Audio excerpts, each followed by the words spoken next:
नमस्कार दोस्तों, तो आपका स्वागत है आज मेरे नए ब्लॉग में। तो मैं और मेरी बीवी अब सो गई है, वो ट्रैवल करके शादी के लिए गए थे हम लासुरने, दहीबड़ी, नातेपुते, वालचंद नगर, लासुरने ऐसे।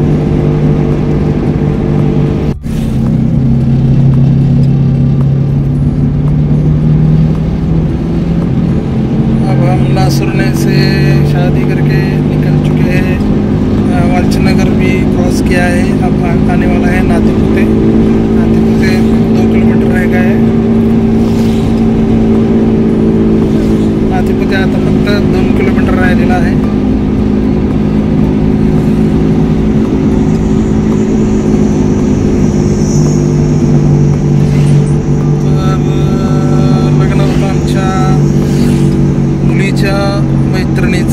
कन्येच्या मैत्रिणीचं लग्न होतं आणि आमच्या कन्येनं म्हणजे रियानं सांगितलेलं होतं, पप्पा काही करून तुम्ही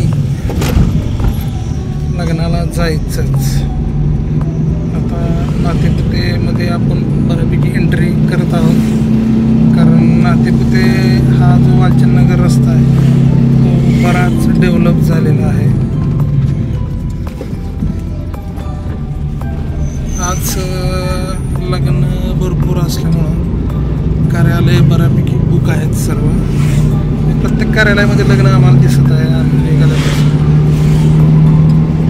आजचा मुहूर्त चांगला आहे लग्नाचा।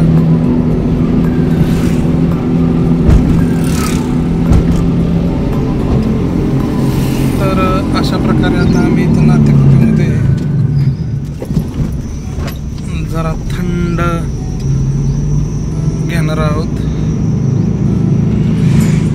कारण गरमी जास्त आहे आणि आमची गाडी जुनी असल्यामुळे आमच्या गाडीमध्ये AC नाही आहे, त्याच्यामुळे गरम वाऱ्याच्या झळा लागत आहेत।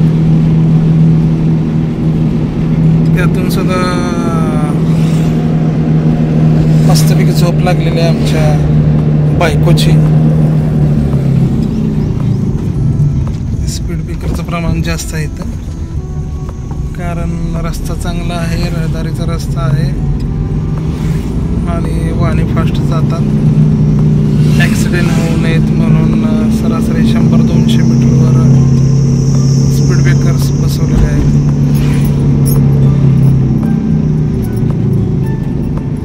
शक्यतो मी हिंदीमधून बोलण्याचा प्रयत्न करतो, पण हिंदीमध्ये एवढं माझी भाषा समजते, बोलतो, पण पटपट असं फास्ट वाक्य तयार करता येत नाही। मराठी आपली मातृभाषा असल्यामुळे मराठीमध्ये पटकन बोलता येतं, शब्द तयार होतात आणि जरा इफेक्टिव्ह पण वाटतात। डॉक्टर चोपडे नेत्र रुग्णालय, तर डोळ्याचा तुम्हाला काय प्रॉब्लेम असेल तर नातेपुतेमध्ये डॉक्टर चोपडे नेत्र रुग्णालय।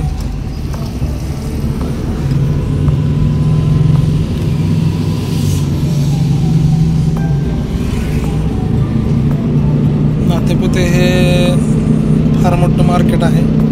कपड्याचं मार्केट असू दे, तुमचं इतर होलसेल मार्केट, किराणा मालाचं मार्केट असू दे किंवा इलेक्ट्रॉनिक मार्केट असू दे, फार मोठ्या प्रमाणावर इथं मोठमोठे व्यापारी आहेत।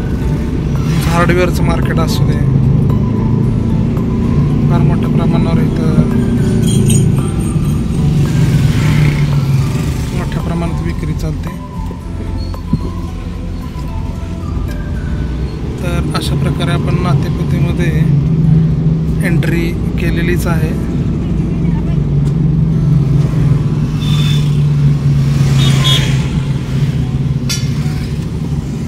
अशा प्रकारे मुंबई गारमेंट्स वगैरे मोठमोठे कपड्याची दुकानं आहेत।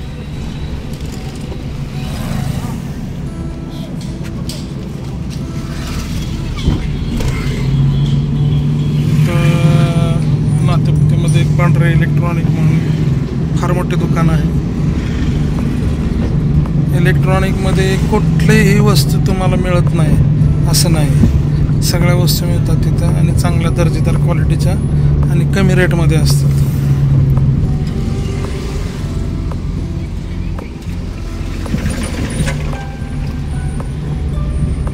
पांढरे इलेक्ट्रॉनिक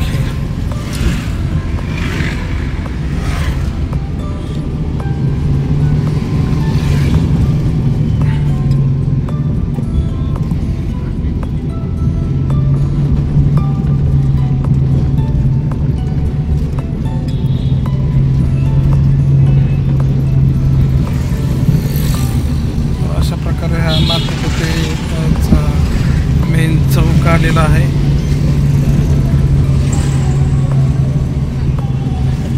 जरा मी मित्रांनो फोन बंद करतो. चौक असल्यामुळे मला तो फोन धरता येणार नाही. नातेपुते चौक क्रॉस करून आम्ही आता सरासरी फलटण रोडला निघालेलो आहोत आणि नातेपुतेच्या 1-2 किलोमीटर बाहेर गेल्यानंतर लेफ्ट साईडला शिंगणापूर देवडे असा रस्ता जातो.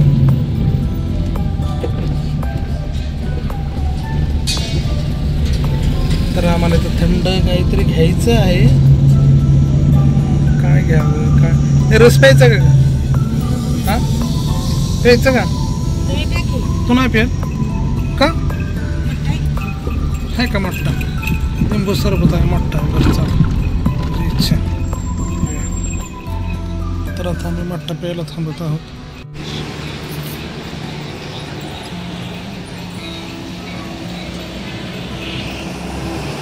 आम्ही मठ्ठा पिणार आहोत मस्तपैकी.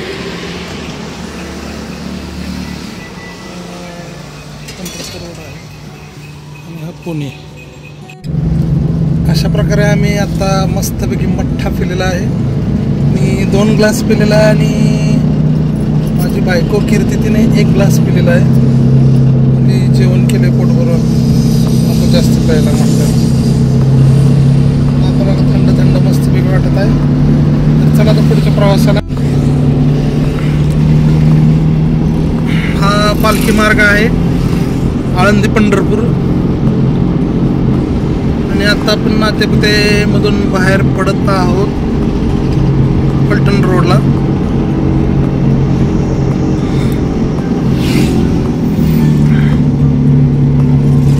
गरम होत असल्यामुळे अशा जिथं जिथं दाट झाड आहे तिथं अशा ठिकाणी मस्तपैकी आईस्क्रीमची पुढं रसवंती ग्रह अशी थंड पेय पिण्यासाठी दुकानं लावलेली आहेत.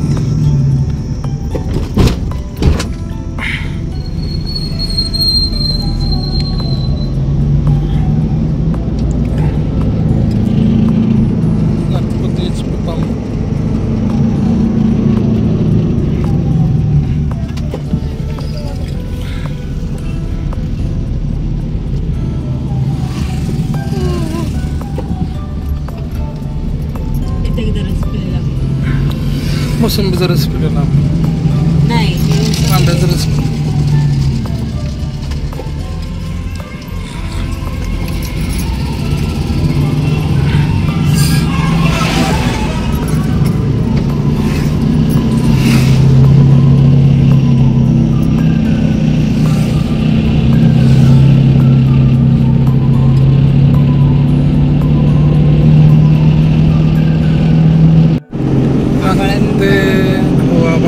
जरा आणि बऱ्यापैकी हवेत गारवा आहे, वारा असल्यामुळं ऊन पण आहे, पण उन्हाचा एवढा कडक तीव्र तडाखा जाणवत नाही कारण गारवा असल्या.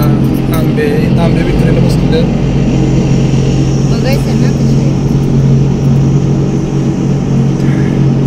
बघा. दाट झाड आहेत, कॅनॉल आहे मोठा आणि निलगिरीची मोठी मोठी झाडं तिथं.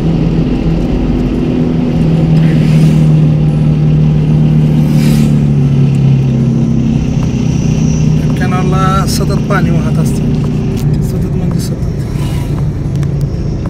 गच्च भरून कॅनॉल.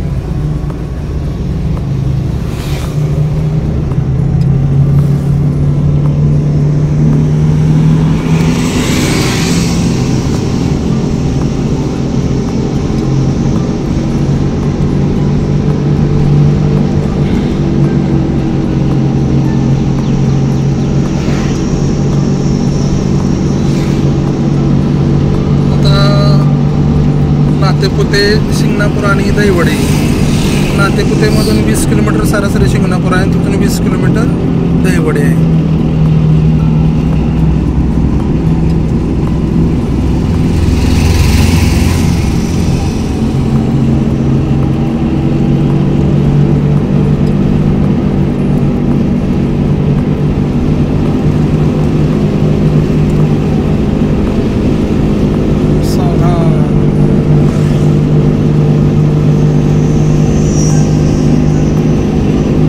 आपल्याला इथून लेफ्ट घ्यायचा आहे दहिवडीला जाण्यासाठी. आणि हा जो पुणे पंढरपूर जो रस्ता आहे, हायवे आहे, तो नातेपुतेला बायपास करून काढलेला आहे, नातेपुतेच्या बाहेरून काढलेला आहे. तो हा बायपास रस्ता आहे.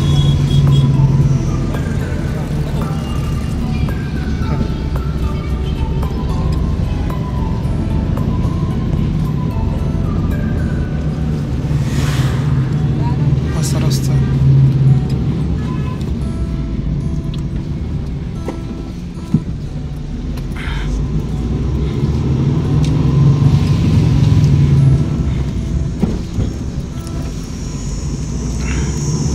तुम्हाला तर इथून शिंगणापूरचा डोंगर दिसत असेल. इथून शिंगणापूर 13 किलोमीटर.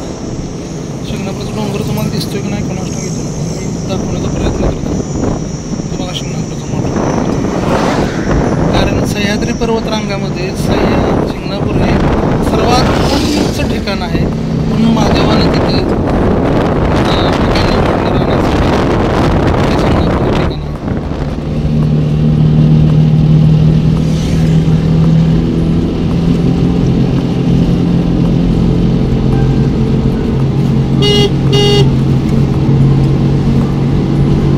तर चला आता मित्रांनो, रनिंग वर गया पटकन.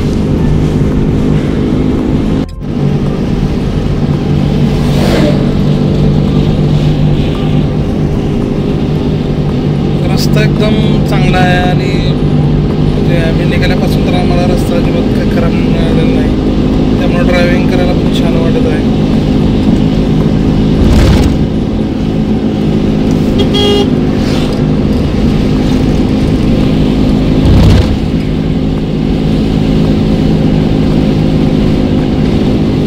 विचार केला तर हा ड्राय पॅसेजेस आहे, कारण इकडे पावसाचं प्रमाण फार कमी आहे.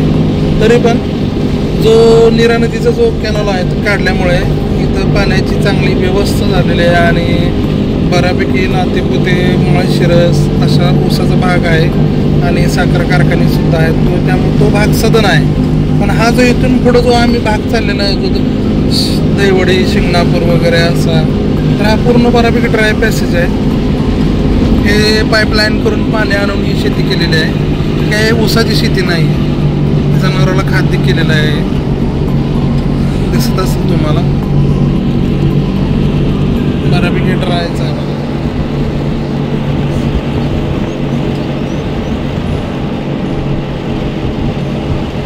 एवढ्यात पण एकानं द्राक्ष बागला डेअरिंग केलेलं आहे.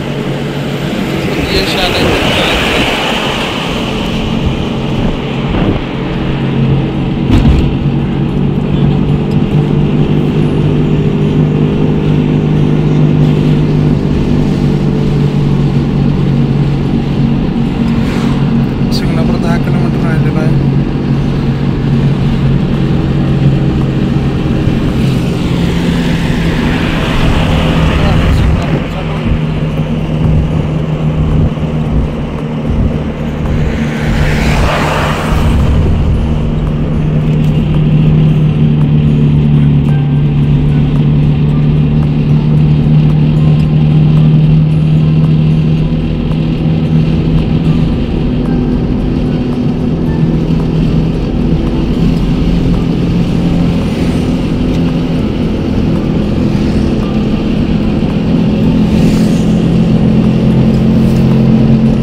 आम्ही गेलो होतो लासुर्नेला लग्नाला. वाचनगरच्या पुढे 4-5 किलोमीटर आहे नासरमे.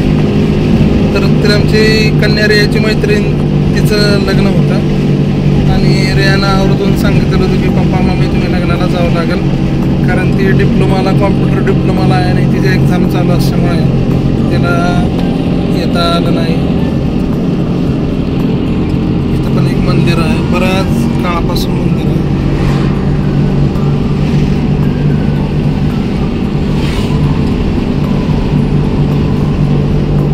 मस्तपैकी झोप लागलेली आहे, टेन्शन नाही कुठलं, काय नाही, तणाव नाही, रिलॅक्स. आणि हा जो समोर डोंगर दिसत आहे मोठा, तर तो आहे मोगराळेचा नाही, हा नातेपुतीचा घाट आहे. हा त्या घाटामधून आपण जाणार आहोत.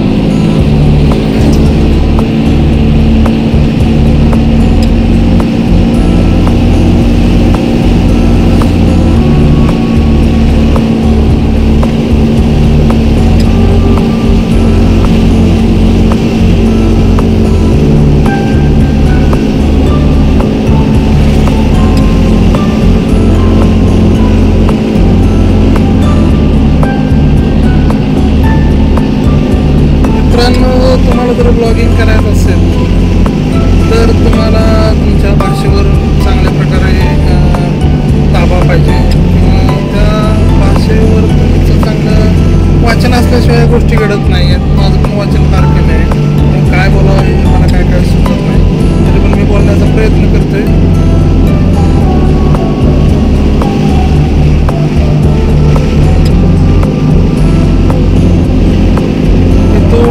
सह्याद्रीच्या पर्वतरांगा चालू होतात शिंगणापूरपासून.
चालू होत आहे. नातेपुतीचा घाट म्हणण्यापेक्षा हा शिंगणापूरचा घाट आहे, पण घाट संपला की शिंगणापूरला जायला 1 मिनिटसुद्धा लागेल. हा शिंगणापूरचाच घाट म्हणावा. तर घाटामध्ये मी मोबाईल धरून जास्त वेळ ड्रायव्हिंग करू शकणार नाही. जमते तोपर्यंत मी मोबाईल धरून ब्लॉगिंग करू शकतो.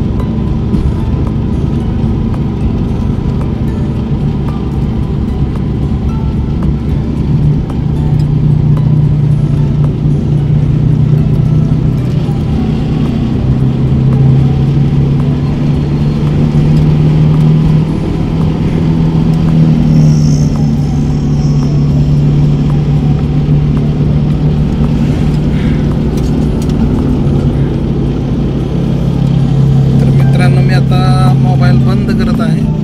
घाट चालू झालेला आहे, अतिशय उंच असा घाट आहे, तीव्र वळणे सुद्धा आहेत, आणि एखादं वाहन जर पुढं आलं तर मोबाईल बाजूला टाकून एवढं पटपट व्याप करण्यापेक्षा मला ते मोबाईल बंद ठेवलेला बरं पडेल. कारण घाटात तुम्ही ॲक्च्युली मोबाईलचं वापरूच नाही घाटात. आणि आता जो मी ब्लॉगिंग करण्याचा प्रयत्न करत आहे ते पूर्णपणे चुकीचं आहे. कुणी असा प्रयत्न करू नये, हा माझा ओव्हर कॉन्फिडन्स आहे. हां, तर आम्हाला उच्च न्यायालयाचा सुद्धा आदेश आलेला आहे की मोबाईल ठेवा म्हणून तुम्ही. तर आता आम्ही मोबाईल ठेवतच आहे.